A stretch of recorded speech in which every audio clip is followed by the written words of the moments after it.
A creak signals the end for a 40-metre tropical tree as it crashes through the canopy of Gabon's rainforest. Late on Monday, more than 100 world leaders at the COP26 climate conference pledged to halt and reverse deforestation by the end of the decade. How nations like Gabon manage their share of the world's second-largest rainforest could be critical. But the Central African country says simply ending industrial logging is not the answer. The so-called lungs of Africa store more carbon per hectare than the Amazon, helping regulate temperatures and generating rain for millions in the arid Sahel and distant Ethiopian highlands. And despite his job, lumberjack Rodrigo Mbumba recognizes that the felling of a tree is a somber moment. Ça fait mal au cœur parce que là, on détruit l'environnement. It's heart-wrenching because we're destroying part of the environment in a way, but what else can we do? Ça, faire comment? On abat. We cut it down because we're asked to. We have to cut this tree, get it out, and sell it so we can make a living. On est un peu les perdiens. But Gabon faces a conundrum. Its oil industry, which fuels 45% of the economy, is in decline. Forests Minister Lee White believes halting industrial logging, as some environmentalists wish, is not realistic. Let them come here and show me how to manage the forest and how to create jobs for the Gabonese people and how to replace the oil economy that we're going to lose because developed countries have polluted the atmosphere so nobody's going to buy our oil anymore. Let them show me how I replace $12 billion worth of oil revenues without cutting a tree down. Here's how Gabon wants to do it.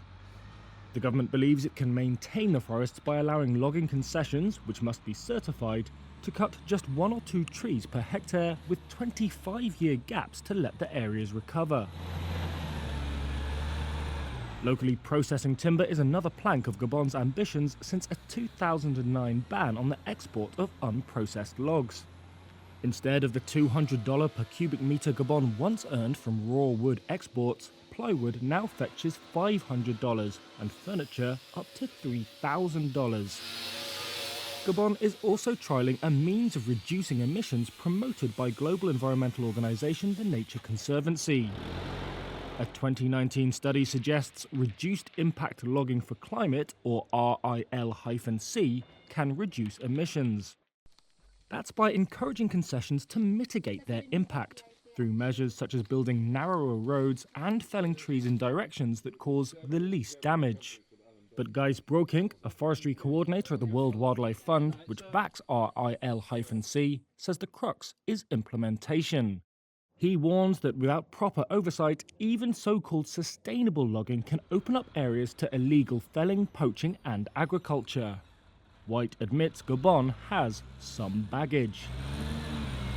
Before his 2019 appointment, illegal logging accounted for nearly 40% of the $800 million timber industry, according to ministry estimates. It's going to become very difficult to move a log in Gabon without the Forestry Department knowing about it, and therefore to do it illegally. Democratic Republic of Congo, which holds the largest share of the Congo Basin rainforest, demonstrates the risks of poor management. It lost nearly 500,000 hectares of primary forest in 2020, second only to Brazil, according to Global Forest Watch.